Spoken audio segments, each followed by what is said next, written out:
Mon fiancé me demande en mariage alors qu'il prévoit de retrouver son ex pendant que je pars en voyage d'affaires. Mais il ferait mieux d'annuler le rendez-vous s'il ne veut pas finir avec les jambes brisées. Le week-end dernier, j'ai découvert que mon fiancé, Luc, âgé de 33 ans, avec qui j'étais depuis 3 ans, et qui venait tout juste de me demander en mariage il y a 10 jours, me cachait des choses que j'aurais aimé savoir avant d'accepter sa proposition. Luc et moi nous sommes rencontrés lors d'un barbecue organisé par un ami commun. Au cours des 3 dernières années, les choses se sont déroulées naturellement. Je travaille en tant que consultante, ce qui m'oblige à voyager fréquemment hors de l'État, habituellement 2 ou 3 jours par semaine. Malgré cela, notre relation est restée solide. L'année dernière, j'ai acheté un condominium que je mettais en location, afin d'aider à rembourser le prêt hypothécaire, parfois même au mois pour des touristes. Mais je passais la plupart de mes nuits chez Luc lorsque je ne voyageais pas. Luc m'a demandé en mariage vendredi dernier, après que je l'ai aidé à résoudre une urgence de plomberie chez lui. Luc était à la maison lorsque son chauffe-eau a explosé, inondant une partie de son sous-sol. J'ai réussi à fermer la vanne principale, à déplacer ses documents importants et ses appareils électroniques dans un endroit sûr, puis à appeler un plombier qui a réglé le problème avant que Luc ne revienne de sa conférence de travail. Quand il est rentré et qu'il a vu comment j'avais géré la situation, il m'a enlacé pendant ce qui m'a semblé être une éternité. 2 jours plus tard, juste avant d'aller à la pendaison de crémaillère de son ami Carter, Luc s'est agenouillé et m'a demandé en mariage. Luc a dit qu'il avait su dès le début que j'étais spéciale, mais qu'en voyant comment j'avais pris soin de sa maison, il avait compris qu'il voulait rendre notre relation permanente. J'étais ravie, et j'ai immédiatement dit oui. Carter est le meilleur ami de Luc depuis l'université. Luc est quelqu'un de brillant et organise souvent des réunions pour son cercle d'amis. Je ne me suis jamais vraiment entendue avec Carter. La première fois que Luc me l'a présenté, Carter a beaucoup flirté avec moi. J'ai trouvé cela inapproprié et je lui ai fermement dit que j'étais avec Luc. Quand j'ai raconté l'incident à Luc plus tard, il a ri et a dit que c'était juste Carter, qu'il était comme ça avec tout le monde. Luc semblait apprécier le fait que j'avais su poser des limites. Pourtant, Carter a une réputation au sein de leur groupe d'amis, celle d'un coureur de jupons, même avec les partenaires de ses amis. Il fait des commentaires déplacés sur leur apparence, mais s'en sort toujours parce qu'il est généreux avec son succès. Il organise des fêtes extravagantes, prête des objets de valeur, et paie des additions. J'ai entendu beaucoup de discussions chez Luc à propos des conquêtes de Carter et de ses flirts. Même s'il a respecté mes limites après notre première rencontre, 2 jours après la demande en mariage, alors que j'étais encore sur un petit nuage, Carter m'a appelé de manière inattendue. Il a insisté pour qu'on parle en personne.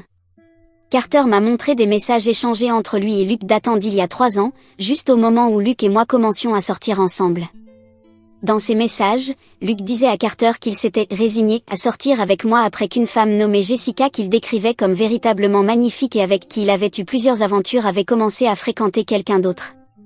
Luc parlait de Jessica comme de la bonne, et me décrivait comme pas Jessica, mais acceptable, et femme à marier parce que je semblais intéressée par lui. La conversation continuait avec Luc et Carter discutant pendant des mois à quel point Jessica était plus attirante. Il se moquait même de moi pour avoir mis Carter à sa place lors de notre première rencontre. Luc semblait trouver ça drôle, et Carter disait que c'était au moins un signe que je ne le tromperais pas. Luc ajoutait que je semblais un peu intense. Luc commentait aussi mon étonnamment fort désir sexuel, recevant des félicitations de Carter. Luc a fait une remarque vulgaire sur le fait que je devais probablement avoir eu beaucoup de partenaires, et que, bien qu'il n'aime pas en général les femmes expérimentées, le sexe en valait la peine. Ces échanges dégradants ont duré environ 6 mois, jusqu'à il y a environ 2 ans et demi. Ensuite, leurs messages sont devenus plus généraux, des mises à jour sur notre relation, avec des blagues occasionnelles sur à quel point Luc était dominé. Puis Carter m'a montré un échange de textos très récent, juste après nos fiançailles. Luc avait écrit avec excitation à Carter que Jessica était de nouveau célibataire. Et elle semblait intéressée à renouer le contact. Elle avait inclus des captures d'écran de leur conversation sur Facebook. Jessica avait envoyé un message à Luc après qu'il ait commenté son changement de statut relationnel la semaine précédente. Lorsqu'elle lui avait demandé ce qu'il y avait de nouveau dans sa vie, il n'avait absolument pas mentionné nos fiançailles. Dans leur conversation, Jessica disait à Luc qu'elle aurait dû le choisir à l'époque. Luc avait répondu qu'il avait été anéanti quand elle avait choisi un autre homme et qu'il pensait qu'ils avaient quelque chose de spécial. Encore une fois, il ne me mentionnait ni moi, ni notre engagement.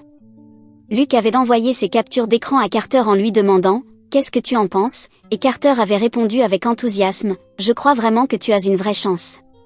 Sans reconnaître mon existence, Luke avait répondu, je sais, hein, et n'avait rien ajouté de plus. Après avoir vu tout cela, j'ai demandé à Carter de partir. En rentrant chez moi, j'ai vérifié le Facebook de Luke, en devinant que son mot de passe était le même que celui de son email, et j'ai découvert que Luke et Jessica avaient prévu de se voir la semaine suivante, au moment où je devais partir pour un voyage professionnel. Jessica mentionnait qu'elle pourrait prendre l'avion pour visiter des amis et qu'elle envisageait de déménager de nouveau après sa rupture. Luke encourageait cette idée, lui disant qu'il serait heureux de l'aider pour tout ce dont elle aurait besoin sans jamais mentionner nos fiançailles. J'étais stupéfaite de réaliser que je n'avais jamais entendu parler de Jessica auparavant. En vérifiant l'historique des messages, j'ai vu qu'ils ne s'étaient pas parlé entre leurs premiers échanges il y a 3 ans et ces récents messages. J'ai passé les jours suivants dans mon condo, inventant des excuses liées au travail pour éviter Luke. Je me sentais complètement engourdie. J'ai rappelé Carter pour lui demander pourquoi il m'avait montré ces messages, sachant qu'il ne m'avait jamais vraiment apprécié et qu'il trahissait maintenant son meilleur ami. Il a dit qu'il faisait ce qui était juste, en suggérant que Luke devrait être avec Jessica, puisqu'il était de toute évidence encore intéressé par elle, et que je méritais mieux. Il m'a demandé si je n'étais pas reconnaissante qu'il me l'ait dit avant le mariage, ajoutant qu'il valait mieux l'entendre de sa bouche, étant donné que nous ne nous entendions pas de toute façon. J'ai fait des plans pour récupérer mes affaires chez Luke sous prétexte de préparer le nouvel an. Je ne faisais pas entièrement confiance non plus aux motivations de Carter. Pourquoi était-il si désireux de réunir Luke et Jessica? Pourquoi risquer sa relation avec Luke et potentiellement s'aliéner tout leur groupe d'amis? Avant de partir pour mon voyage d'affaires, j'ai envoyé un message à Jessica sur Facebook, l'informant que Luke venait de me demander en mariage, laissant le reste entre ses mains. Elle n'a pas répondu, elle n'a même pas vu le message tout de suite. Carter continuait de m'envoyer des messages et de m'appeler, me demandant quand j'allais rompre avec Luke. De plus en plus méfiante face à sa persistance, je lui ai dit que j'y réfléchissais encore et que je réglerais les choses pendant mon voyage.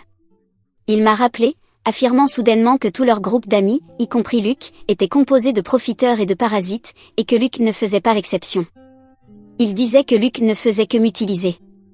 Je lui ai répondu que je refusais de devenir un dommage collatéral dans ses conflits personnels avec ses amis, d'autant plus qu'il avait toléré leur comportement pendant des années, en les laissant abuser de sa générosité.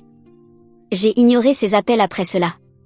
J'ai décidé de laisser se dérouler la rencontre prévue entre Luke et Jessica, puis de revenir plus tôt de mon voyage, sans le dire à Luke, avec l'intention de rompre avec lui. Le vendredi de leur rendez-vous prévu, j'ai reçu un appel de Jessica. Elle expliquait qu'elle était arrivée en ville, qu'elle avait rencontré des amis communs et qu'elle avait découvert par leur intermédiaire que Luke était fiancé. Elle avait obtenu mon numéro grâce à ses amis et m'avait appelé pour me prévenir que mon fiancé essayait de la voir derrière mon dos.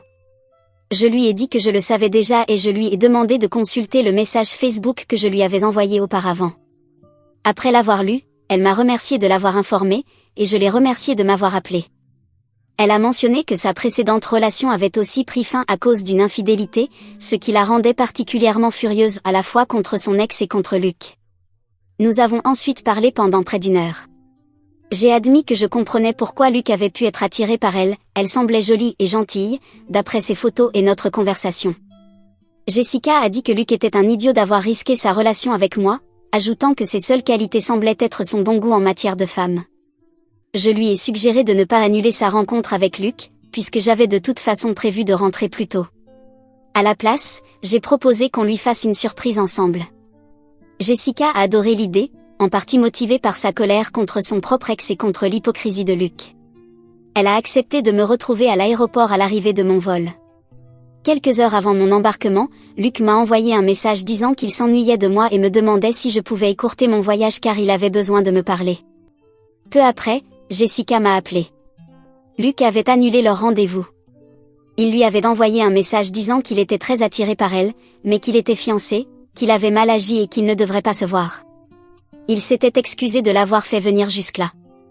Jessica était énervée, car elle n'était pas venue exprès pour le voir, mais pour un voyage qu'elle avait déjà prévu. La manière dont Luke avait formulé son annulation donnait l'impression qu'il ne pouvait pas se faire confiance pour maîtriser son attirance s'il se voyait. N'ayant pas envie de voir Luke après tout cela, j'ai dit à Jessica que je lui devais un dîner pour la remercier de son honnêteté.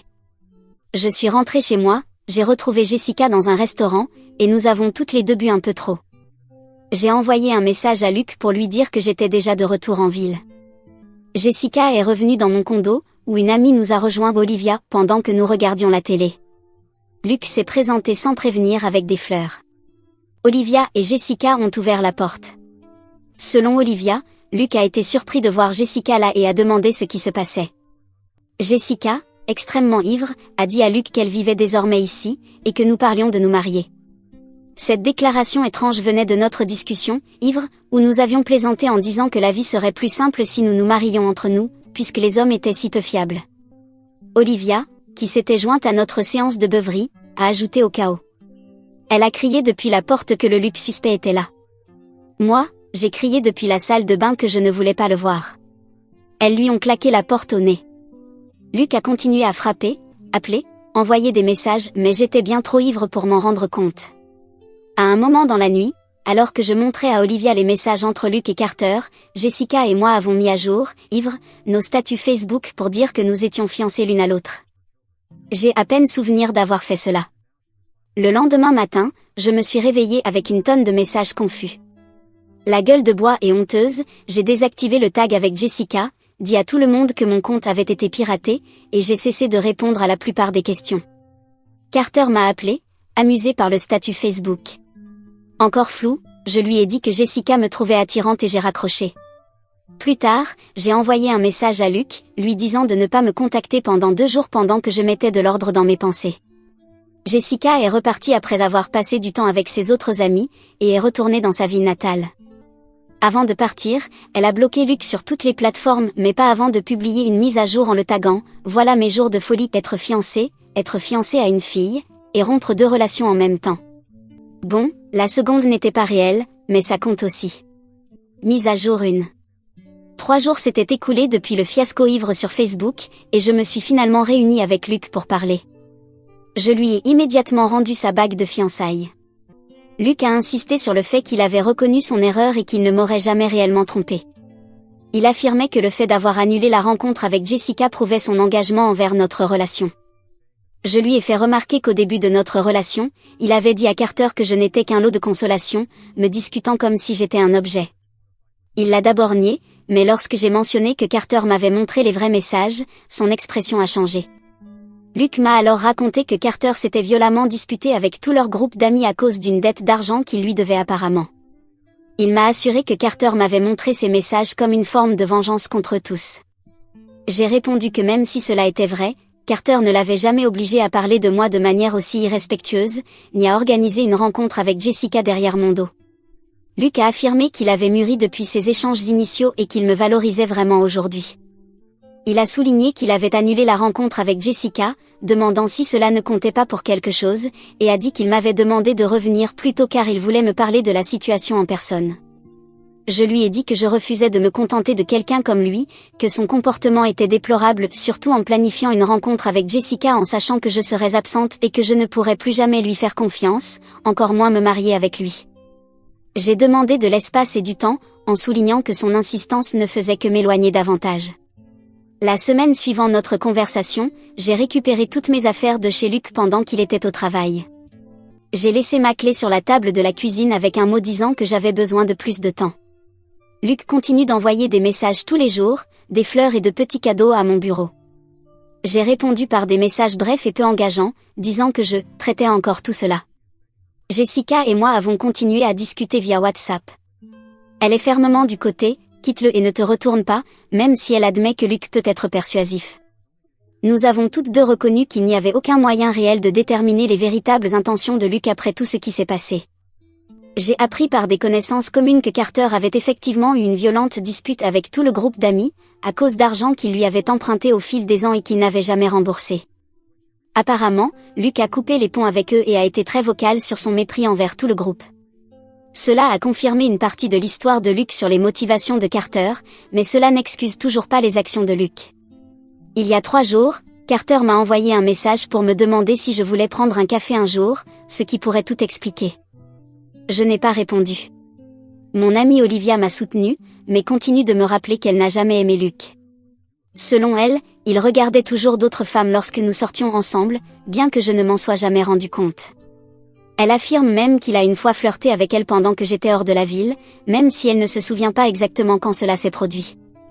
Je ne sais pas quoi penser de ces nouvelles accusations, si ce sont des observations honnêtes ou si Olivia essaie simplement de rendre ma décision plus facile. Le travail a été une distraction bienvenue. Mon patron m'a confié un nouveau compte important qui nécessitera de nombreux déplacements au cours des prochains mois. Le timing ne pourrait pas être meilleur, car cela me donne une excuse légitime pour être hors de la ville et loin du drame qui entoure ma vie personnelle. Le week-end dernier, j'ai croisé l'un des amis de Luc au supermarché. Il a mentionné que Luc traversait une période difficile et m'a demandé si nous essayions de résoudre les choses. J'ai gardé ma réponse vague en disant que nous prenions un peu de distance. Il a semblé surpris et a mentionné que Luc avait dit à tout le monde que nous étions toujours ensemble, mais que nous prenions les choses doucement après une petite dispute. Cette révélation que Luc mentait à ses amis sur notre relation m'a plus dérangé que je ne l'aurais imaginé. Luc a commencé à laisser des messages vocaux, demandant si nous pouvions au moins assister à une thérapie de couple. Dans son dernier message, il a mentionné que tout le monde mérite le pardon et la chance d'évoluer à partir de ses erreurs. Je passe plus de temps dans mon condo, le revendiquant comme mon propre espace, plutôt que simplement un endroit où je restais quand je n'étais pas chez Luc. J'ai repeint ma chambre et acheté de nouveaux draps. Ce sont de petits changements qui m'aident, d'une certaine manière, à me sentir comme si j'avançais. Jessica a mentionné qu'elle envisageait plus sérieusement l'opportunité professionnelle dans ma ville. Nous avons plaisanté sur le fait qu'elle devienne ma colocataire et emménage ici, même si nous reconnaissons toutes les deux que notre amitié est encore nouvelle et repose en grande partie sur notre expérience commune avec Luc. Quant à moi, je reste confuse face à tout cela. Il y a tellement de drames autour de cette situation que parfois, j'ai juste envie de tout laisser derrière moi, Luc, Carter, et même la nouvelle amitié avec Jessica. Je me concentre sur le travail, je fais de l'exercice régulièrement et je reprends contact avec des amis que j'avais un peu négligés pendant ma relation avec Luc. Pour l'instant, cela me semble être l'approche la plus saine, pendant que j'essaie de comprendre ce que je veux vraiment. Mise à jour 2. Il y a 2 semaines, j'ai finalement décidé de mettre un terme définitif à tout avec Luc. Après des semaines de réflexion et de conversation avec des amis et des membres proches de ma famille, je me suis rendu compte que je ne pourrais jamais lui faire pleinement confiance à nouveau. Les fondations de notre relation avaient été construites sur le fait qu'il s'était contenté de moi après avoir été rejeté par Jessica. Et ses actions récentes montraient qu'il s'accrochait encore à ce fantasme de ce qui aurait pu se passer avec elle. Quand j'ai rencontré Luc pour lui donner ma décision, il ne l'a pas bien pris.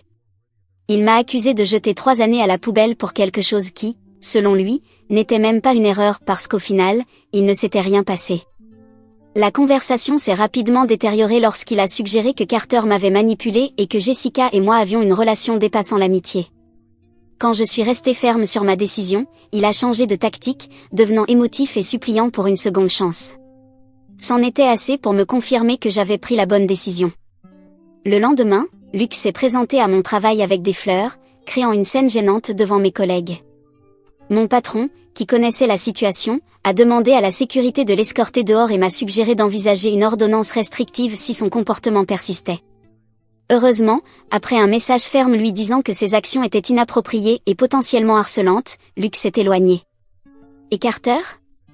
Tu te souviens qu'il m'avait envoyé un message pour me demander si je voulais prendre un café ? J'ai finalement accepté, plus par curiosité quant à ses véritables intentions que par envie d'exposer Luc. Nous nous sommes rencontrés dans un café public, et ce qu'il m'a révélé m'a surprise. Carter a ensuite expliqué que sa dispute avec le groupe d'amis ne portait pas seulement sur de l'argent. Il avait récemment découvert que Luc couchait avec l'ex-petite amie de Carter pendant qu'ils étaient encore ensemble, il y a 2 ans. Carter ne l'a appris que lorsque cette femme a repris contact avec lui après avoir déménagé de nouveau en ville, voulant soulager sa conscience. Selon Carter, cette trahison lui a fait reconsidérer tout son cercle d'amis, en réalisant que tous avaient profité de sa générosité pendant des années.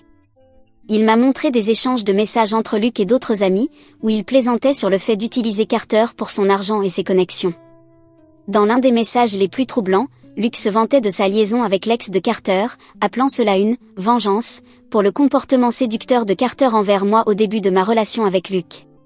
Cette révélation a encore terni l'image de Luc et a expliqué pourquoi Carter avait été si désireux de m'exposer les messages de Luc sur Jessica et moi.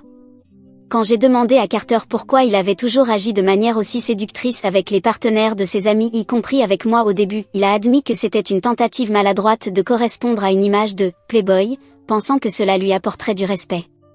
Il a reconnu que c'était inapproprié et m'a dit qu'il avait travaillé à changer ce comportement au cours de l'année écoulée, raison pour laquelle il s'était éloigné du groupe même avant de découvrir la trahison de Luke. Il m'a dit que ce n'était même pas sa vraie nature, qu'il avait toujours eu des relations stables et jamais de coup d'un soir. Je ne fais pas encore totalement confiance à Carter, mais son explication m'a permis de comprendre ses actions. Il s'est excusé pour son comportement passé envers moi et pour ne pas m'avoir révélé plus tôt la vraie nature de Luke. Bien que je sois reconnaissante pour ses excuses, j'ai limité notre interaction strictement à cette seule rencontre.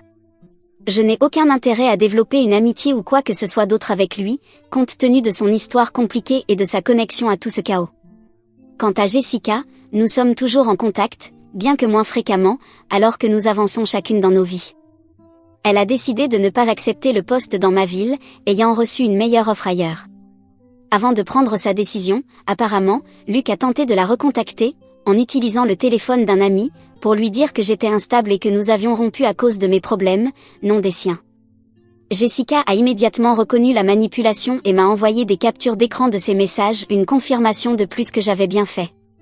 Par une étrange coïncidence, une amie proche de l'université, Diane, a déménagé dans ma ville pour le travail le mois dernier. Elle avait besoin d'un endroit où loger en attendant de trouver un appartement, donc elle loue actuellement la chambre d'amis de mon condo.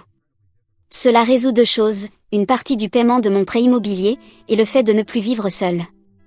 Nous nous sommes reconnectés d'une manière qui me rappelle celle que j'étais avant Luke, plus confiante, plus extravertie, moins disposée à faire des compromis sur ce qui compte vraiment.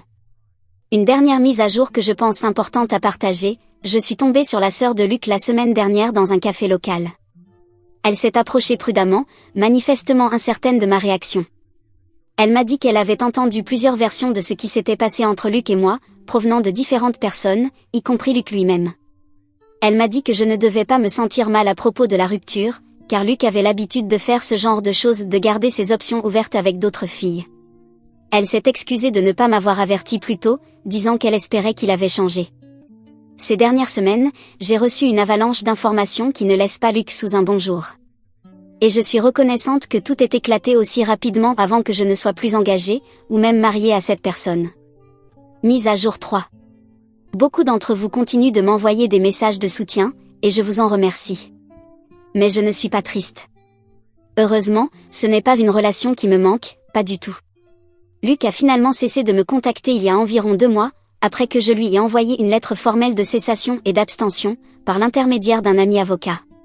Son insistance était devenue inquiétante, avec des messages qui alternaient entre excuses, accusations et tentatives de me rendre jalouse, en mentionnant d'autres femmes avec lesquelles il sortait soi-disant. L'avertissement juridique semble avoir fonctionné, car je n'ai plus eu de nouvelles de lui depuis. Je l'ai croisé une fois dans un restaurant, il y a environ 3 semaines.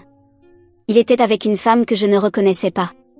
Lorsqu'il m'a vu, il est devenu exagérément affectueux avec sa compagne, tout en observant ma réaction. Je me suis contentée de hocher poliment la tête, et j'ai repris ma conversation avec mes amis. Sa tentative de provoquer une réponse m'a semblé pathétique plutôt que douloureuse, preuve de l'évolution que j'ai faite sur le plan émotionnel. Par des connaissances communes, j'ai appris que Luke racontait une version complètement fictive de notre rupture. Dans son histoire, je l'aurais trompé avec Jessica, que j'aurais reconnue comme une ancienne petite amie et que j'en aurais été jalouse. Il prétend m'avoir, noblement, pardonné avant que je ne le quitte finalement pour Carter. La nature absurde de cette fable serait risible si elle n'était pas aussi malveillante. Mais personne n'y croit, car c'est une histoire qui ne tient pas debout. S'il veut gaspiller sa salive à raconter ça, ce n'est plus mon problème. Carter m'a recontacté il y a 1 mois pour m'inviter à une petite réunion chez lui. Bien que je ne ressente rien de négatif à son égard, je n'ai aucune envie de conserver un quelconque lien avec ce chapitre de ma vie. Il a répondu avec respect, disant qu'il comprenait et me souhaitait le meilleur. Le groupe d'amis qui entourait autrefois Luke et Carter semble s'être complètement désintégré, d'après mon amie Olivia, qui garde encore quelques liens. Les révélations sur l'aventure de Luke avec l'ex de Carter se sont répandues dans leur cercle social, provoquant des divisions au fur et à mesure que les gens prenaient parti. Plusieurs anciens amis de Luke m'ont contacté pour s'excuser de ne pas avoir dit quelque chose plus tôt sur son caractère et ses comportements répétitifs. J'ai accepté leurs excuses, mais je suis restée brève dans ces échanges. Jessica et moi continuons d'échanger des messages occasionnels. Elle s'épanouit dans son nouveau poste et a récemment commencé à fréquenter quelqu'un qui, selon ses propres mots, établit une norme bien plus élevée que « l'erreur », que nous avons partagé. Et avant que vous ne disiez que je garde un lien avec mon passé à travers Jessica, alors que j'ai coupé les ponts avec Carter, laissez-moi vous expliquer. C'est différent, ce n'est pas une relation extrêmement proche. Nous échangeons un message par mois, juste pour prendre des nouvelles, parce que nous nous entendons bien. Ma relation avec Carter, jusqu'à ce que tout cela arrive, était quasiment inexistante. Je sais que certains penseront que j'ai un intérêt romantique pour Jessica à cause de la blague sur Facebook. J'ai déjà lu des commentaires dans ce sens. Mais vous pouvez penser ce que vous voulez. Mon condo est désormais entièrement mon espace à moi. Diane a trouvé son propre appartement après avoir logé chez moi pendant 2 mois. Mais nous continuons de nous voir régulièrement pour dîner ou faire des activités le week-end. Le travail continue de bien se passer. Les voyages fréquents m'ont aidé à redécouvrir mon indépendance et ma confiance en moi. Mon patron m'a récemment parlé de la possibilité d'une promotion qui impliquerait de déménager au siège de notre entreprise à Chicago. Il y a 1 an, j'aurais immédiatement refusé cette opportunité à cause de ma relation avec Luc. Aujourd'hui, je la considère sérieusement, en me basant uniquement sur ce qui est le mieux pour ma carrière et mon développement personnel. En plus, la ville m'intrigue. Pour ceux qui demandent si je fréquente à nouveau quelqu'un, la réponse est non, pas encore. Je savoure le fait de redécouvrir qui je suis en dehors d'une relation, en me concentrant sur mes amitiés, ma carrière et mes centres d'intérêt personnels. Mise à jour 4. Bon, avant de passer à la mise à jour, je vais faire une petite parenthèse sur ma vie actuelle. Je me suis installée à Chicago. Ici, je loue un logement car je ne sais pas encore à quel point ce déménagement sera permanent. Mais j'utilise l'argent provenant de la location de mon ancien condo. Il est actuellement loué à un couple, car je n'ai plus le temps de le proposer à des touristes comme je le faisais auparavant. En ce qui concerne Jessica, elle est toujours en couple. Mais quelqu'un a fait une mauvaise blague à Luc en lui disant qu'elle avait rompu, chose qu'il ne pouvait pas vérifier car elle l'a bloqué. Et il a pensé que ce serait un beau geste de voyager dans sa ville pour la surprendre sur son lieu de travail. Le petit ami de Jessica n'a pas trouvé cela très romantique, ou s'il l'a trouvé romantique, il l'a montré en menaçant Luc de ne jamais revenir, sous peine de lui casser les jambes. Jessica ne m'avait jamais parlé de ce côté-là de son compagnon, donc, même si c'est agressif, ça semble être utile avec des gens comme Luc. Carter, de son côté, a poursuivi en justice le groupe d'amis pour qu'il lui rembourse l'argent qu'il leur avait prêté au fil des années, y compris Luc. Et presque tous ont dû payer, y compris Luc lui-même. Je le sais parce qu'il m'a de nouveau appelé pour m'inviter à un rendez-vous formel. Il m'a dit qu'il savait que j'avais déjà dit non, mais qu'il pensait que j'avais peut-être changé d'avis. Je lui ai répondu que non, je n'avais pas changé d'avis, et que je pensais toujours la même chose. En plus, je ne vis même plus dans la même ville. Il m'a dit que ce n'était pas un problème pour lui, qu'il pouvait faire le déplacement régulièrement.